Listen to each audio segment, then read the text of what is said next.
USA CBD Expo. Thankfully, we're all here coming out of COVID, which is nice because it's the first time I've stand on a real stage in a long time. It's really been virtual for, well, the last 6 months, but welcome nonetheless. I'm here today because one of the biggest issues in the industry of cannabis, CBD, and hopefully here now psilocybin, has been the long-running problem of, how do we brand ourselves properly, and how do we reduce our customer acquisition costs? More importantly, how do we keep our customers loyal when there's so many brands that all have relatively a very similar look, feel, and value proposition?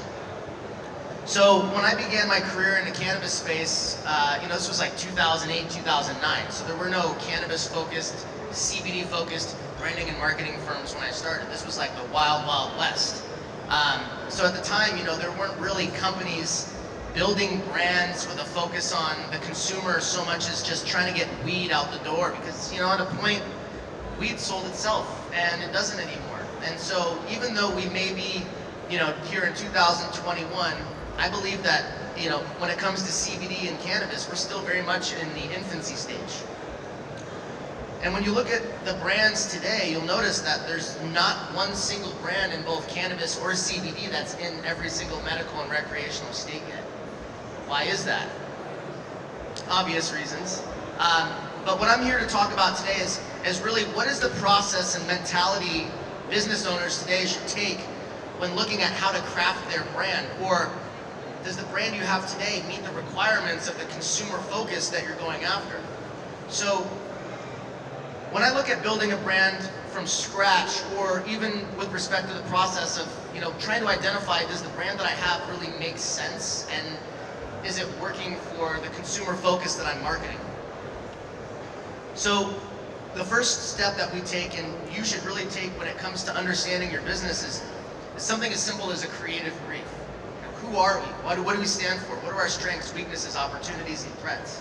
So when we begin the branding process, we really look at understanding the true meaning of the brand, and what are we doing with it? Because again, if we're looking at constructing an entity with the objective of servicing every single human being, well, it's going to be very difficult for you to be the Coca-Cola of CBD or of cannabis right out of the gate.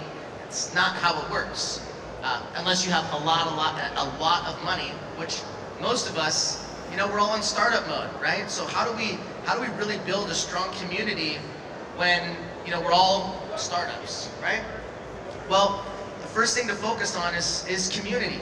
We've understood that by focusing on community first, it helps you significantly reduce your ability to reach a consumer and their heart. Because at the end of the day, again, if you're everything to everyone, it's going to be very, very difficult. So when we go through the creative brief process, it's typically a series of in-depth questions that are tailored to your business that help us really understand and solidify the creative direction moving forward. And once we've had the opportunity to really understand the company and the leadership group, from then we form archetypes. Archetypes are the personality your brand embodies. So when I look at building a brand, it's kind of like, almost like having a child. It's not quite you, but it's like you, right? Or you're building a best friend. So when I look at, positioning, brand positioning, I look at establishing your brand's personality and archetype, the one thing you have to ask yourself is, if my brand is a person, who would his friend be? Or who would her friend be? And oftentimes when I look at examples like the Dollar Shave Club versus Gillette Chic and Braun, it's very obvious that the Dollar Shave Club is very witty and comical, versus Gillette Chic and Braun are more of this more hero healer type archetype. And so had the Dollar Shave Club embodied a similar personality as their big competitors, their differentiating value propositions would have gotten lost in the smoke, right? So if their differentiating value propositions are cheaper razors, subscription model, and they're made in the US, thus providing more jobs for citizens, if they'd embodied the same personality as their biggest competitors, all of those differentiating value propositions would have gotten lost in the smoke. So when you're establishing an archetype for a brand, it's important to remember that there are a myriad of things that you can pull into this identity in reference to communicating to your consumers simply by understanding the beginning steps as it relates to crafting your brand, much like you're building a human. Sounds really weird when you say it out loud. But once you've had the opportunity to really understand, how your brand is communicating to, it's to your people. Another good example. I look at pet products, right? Obviously, humans purchase products for their pets because pets aren't going to the store purchasing it for themselves. But what we've identified is that people who have animals who find products that work really well for them tend to be very consistent and loyal customers. Well, why is that? It's because their dogs and their cats aren't bouncing from brand to brand, but they found a product nonetheless that solved the problem. So what they've done is now, this product, right, as vague as products may be in the CBD space, but because it's focused on pets, it's a niche good, right? So if you look at products first and foremost that solve problems, not products that are so generic in their viability or their ability to solve a certain problem, if they're too generic, people are going to have a hard time picking which one they like the most. So at a point when people find it difficult to choose what they like, how do you help them make that easier? It takes data, it takes research, it takes understanding the customer journey and why we purchase products in the first place. So again, looking back at the pet products, if somebody's buying a product for their pet and it works, chances are they're going to continue to buy that same product. So if by launching a CBD brand, you're earning the loyalty of a consumer, first, by introducing it via a pet product, it makes it a whole hell of a lot easier to earn that customer's loyalty by launching separate brands focused on the new consumer, but again, pulling data from your loyal pet buyers and then bringing those over to a secondary product, right? Because now you're not building a pet product that's also for humans. People don't want to try a product that is the same brand name as both one for themselves and one for a pet. But by diversifying brands and finding ways to merge consumer focuses from one brand to another, makes it a lot easier to reduce your customer acquisition costs and again, the cost to keep a customer loyal.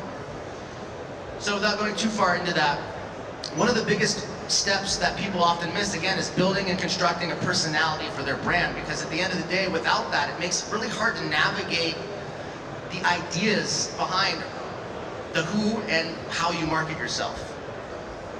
So once we've completed this brand archetyping process and we've really done a good job of understanding what the personality of your brand is and how it best communicates to the desired consumer, at that point, that's when we start coming up with names for a company. Most of the time, people who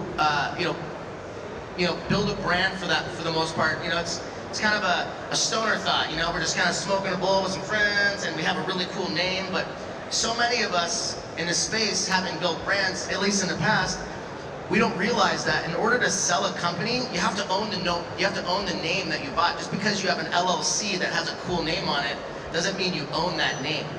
So in order for you to raise capital or sell this company or license this brand at some point in the future, you need to make sure that you're doing a good job of protecting yourself. So when it comes to the naming process, it's not as easy as just picking a name out of a hat. You've really got to make sure that what you're choosing is something that you know you're going to be married to, and it's not going to create conflict as you scale your company. I'd say about 60% of the work that we do at my agency is pretty much rebrands, because people have come to the market thinking that they could own a name, and well, they can't, or they find that the name that they have is too generic or it's too hard to find. And so there's a lot of reasons why people don't necessarily approach the naming process the best way the first time. So really think about how you're looking at your name and how you're examining the why behind the differentiation. Because at the end of the day, if you're picking a name that is too generic, it makes it very difficult to stand out. I'll give you an example. We had a client come to us with the name Uncle Mark's Farm.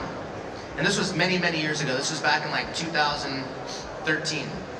And Diane and Chris called it Uncle Mark's Farm because their Uncle Mark was a grower in Eastern Washington, and he grew marijuana for, whoever, and he got arrested by the federal government and was sent to prison. And in prison he died. And so they wanted to create a brand to commemorate him and call it Uncle Mark's Farm. But I explained to them that, having gone through the creative brief, they said they want to create a national brand, and they want the brand to feel masculine and sexy, and have a bit of a feminine feel too. So they want it to be gender neutral. And so there's all of these things that they wanted. But I looked at the name Uncle Mark's Farm and I said, look, all of the things that you want out of this creative brief don't match the name that you have. So how are we going to accomplish this? We need to rename the company.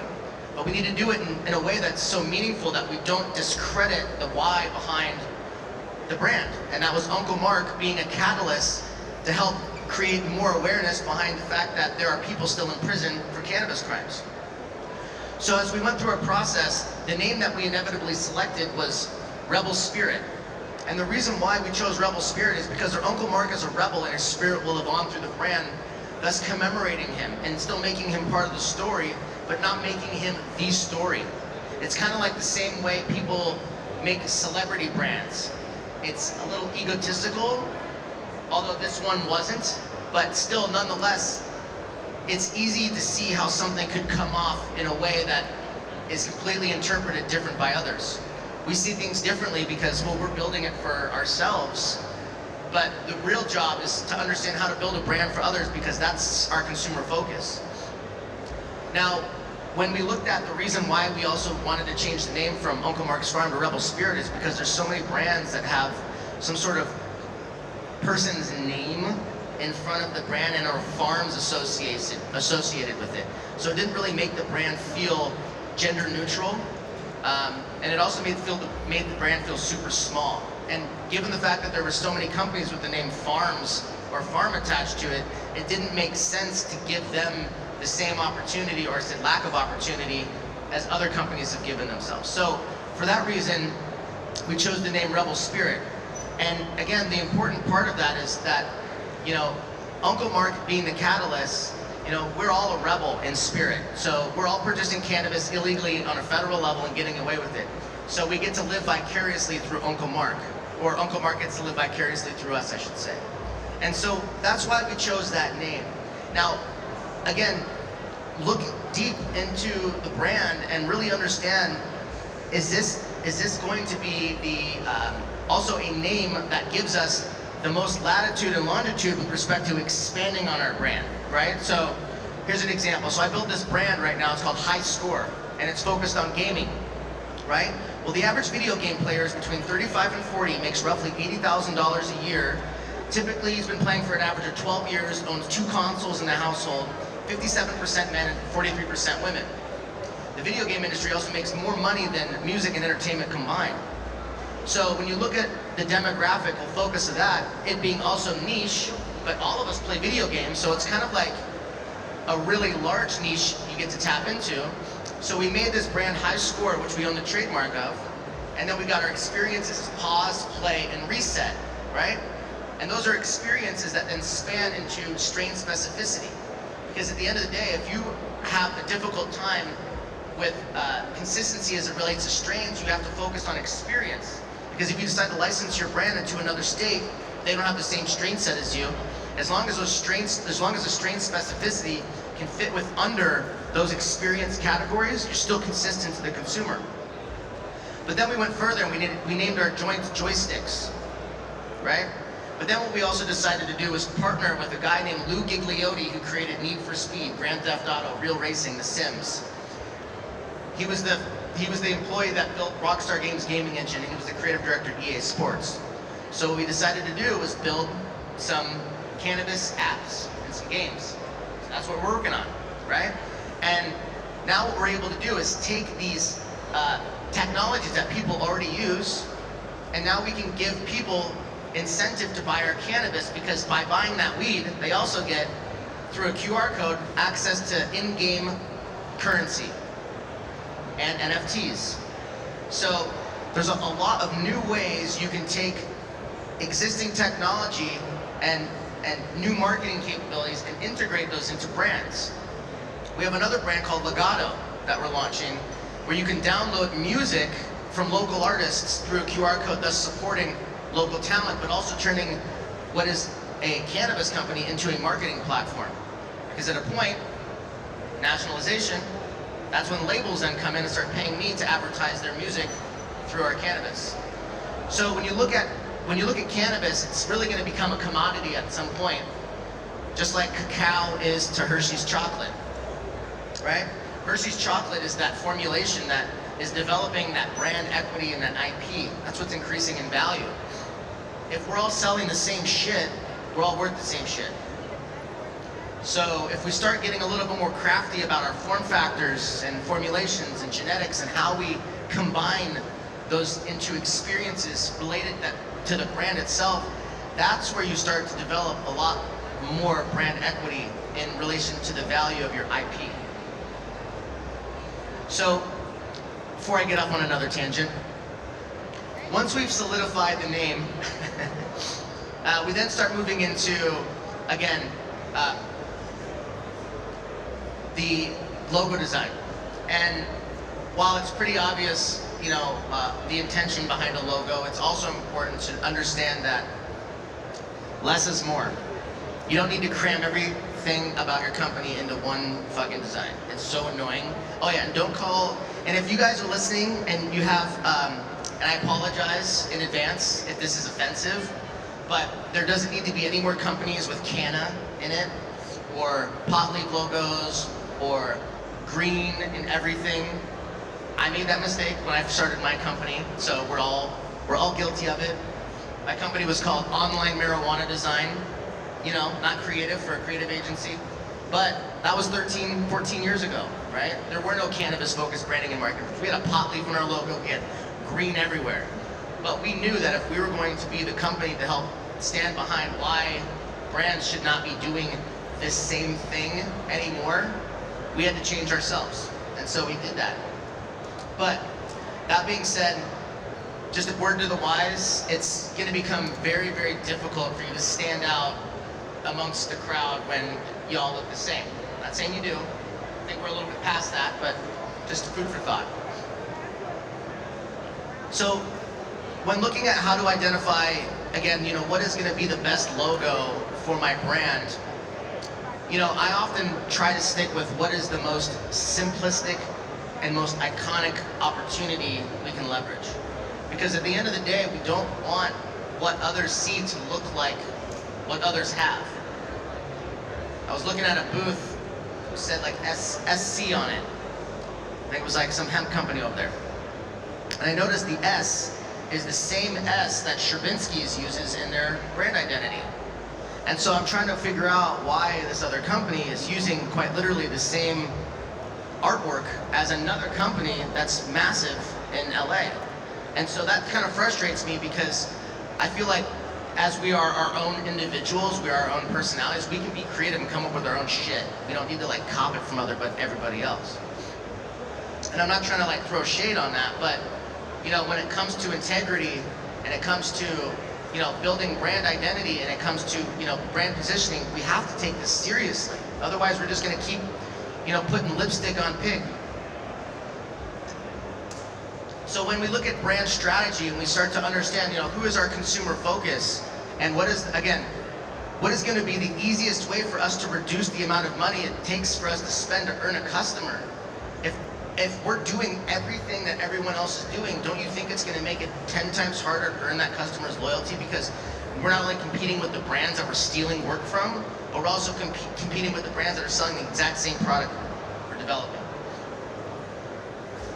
So it's good to be original. It's good to be cheeky. You know, there's this biscuit place in Washington, in Seattle. It's called Biscuit Bitch. Fucking love it because it's so unconventional, and it's a place that women and men want to go because they just like to say it, and it's kind of like it's just so unique and so different.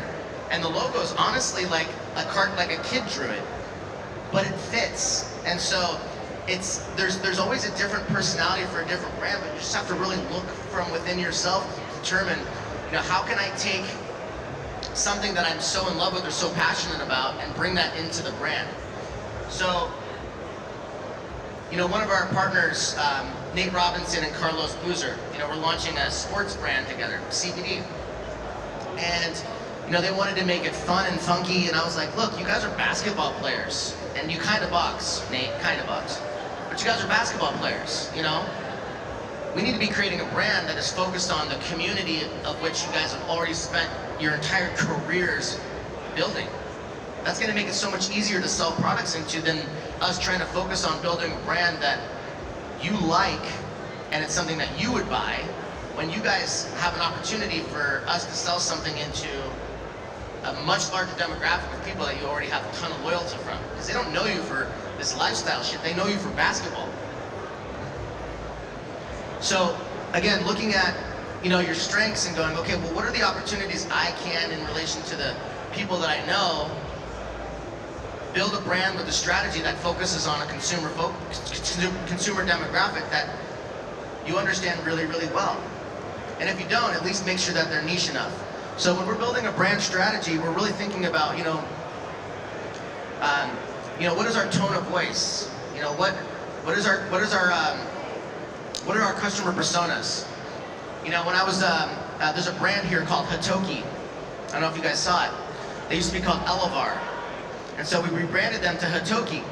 And one of the conversations we were having about their technology is, helping them decide and develop a system around their colors that make it easier for people to want to purchase the product. And so when you think about colors, people are like, well, I mean, it could be any cool color and somebody might want to buy it, but when you think of what's familiar to you, right? You think of Apple, and you think of all of the different colors that they have in their products. Well, imagine creating a piece of technology that utilizes nothing from Apple but the same colors, so that as a human, we're used to using this every single day, our phones, every single day, so we see it all the time. So if my color is space gray or it's rose gold, and then I go and see a rose gold or space gray, high-end laser bomb, chances are I may purchase that easier and faster at the moment I see it, because I recognize the familiarity of the color being associated with something that I already own that's also very expensive. So now I'm looking at this because of the color psychologically, that this is a value, this is worth it, because to me, I've already spent $5,000 on a MacBook, 15-inch MacBook Pro with all the fucking fixins, and now I've got this laser bong that's, a few $100, and I'm going, wow, that's a lot less expensive than my computer, and it matches. Psychologically, I'm thinking all of these things. So that's why people buy. It's the subconscious confident, right? And it's tapping into that psychology that makes really good branding a part of the customer journey, or the customer journey part of really good branding. Although I only got into brand strategy and just a portion of it, what I want to do, since I'm getting kind of the wrap-up finger, does anyone have any questions about growth, branding, marketing? I mean, really anything. I've been in this for 13 years. Write about this in a few books and a few magazines, and I know I didn't get a chance to chat more about the depth of where we go and how we take CBD brands even further, but I'd really love to see if anybody has any questions that I could field. None? Yes, you, sir. What do you see the future of branding for cannabis in the next 5 years? So, that's a great question.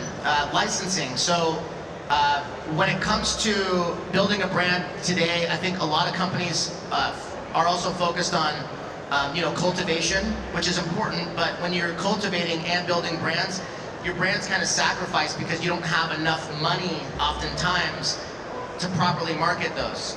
So you're really just playing a kind of a chicken and an egg battle where you're, do we spend more money on marketing this year, or do we focus on growth and get more equipment, right? When you look at RX Bar, they were purchased by Kellogg for $600 million. They didn't own the manufacturing facility their products were made in, but they own the brand, they own the distribution, and they own the intellectual property of the formulation. And so for $600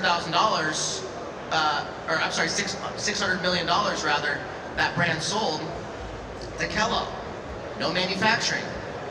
So when I look at the future of cannabis and the approach of legalization, border crossing is going to occur, which means the cost and value of cannabis is going to significantly drop unless we find other ways to create form factors with cannabis, much like RX Bar.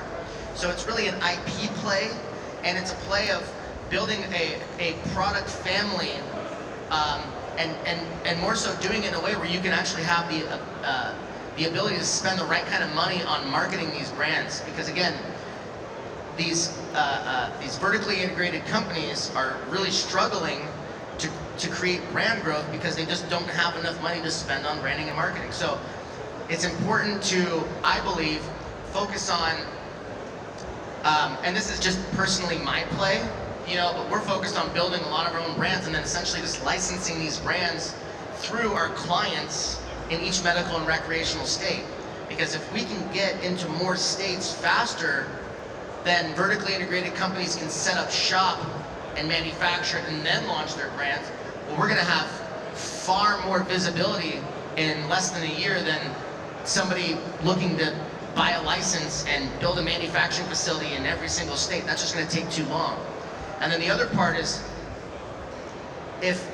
when cannabis goes federally legal and import and export occurs, well, again, the price of cannabis is gonna significantly decrease a lot. So if you're in as many states as you can be before that happens, you're gonna be far much better positioned because, a big MSO or a big, big MSO is going to be more likely to purchase you or acquire you, whereas some other CPG company. Because again, it's a race to distribution, not just manufacturing. Manufacturing is going to be around. We can license brands into manufacturing facilities all day long, just like they do in the CPG world. So, just something to think about. Did that help answer your question? Anything else? No? Oh, yes, sir. Sometimes I'm on stage, I feel like Corky Romano. If you guys ever seen that movie? No? Okay. What's your question? So you're talking a lot about licensing brands, and that's kind of where things are kind of heading.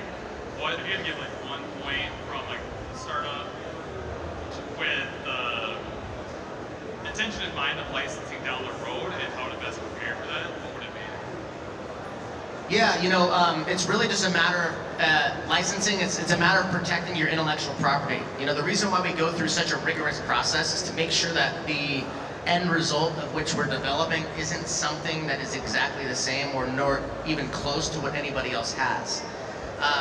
It's why you have to be so different in a time where everyone is the same. In fact, the more different and unique you are, the more you stand out. So it's like, why wouldn't you just want to do that? But to answer your question specifically, and I know one of my best friends over here, Dave Palachuk, is going to talk all about licensing, because that's what he does. That's what we do together, and that's what he does. He's been doing his whole life. But again, at the end of the day, the only way you're ever going to be able to license your brand without a hitch is by making sure that everything you have is so unique that no one can compete against. Or I shouldn't say no one can compete, but I should say no one can compare themselves, to what you've built. Does that make sense? And again, just making sure that you legally own the stuff that you have. Just don't copy anyone and make sure you're protected. Plain and simple. Anybody else? No? Thank you so much. I appreciate you all being here. You guys are great. I'm gonna snap a picture of all of us. You guys are gonna go on the gram here.